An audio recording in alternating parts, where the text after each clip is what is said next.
जडाधरं पाण्डुरङ्गं शूलहस्तं कृपानिधिं सर्वरोगहरं देवं दत्तात्रेयमहं भजे।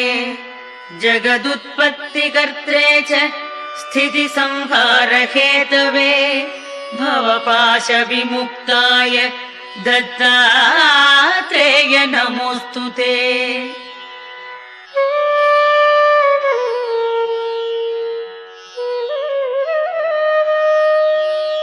जराजन्म विनाशाय देहशुद्धिकराय च दिगंबर दयामूर्ते दत्तात्रेय नमोऽस्तु ते। कर्पूरकान्तिदेहाय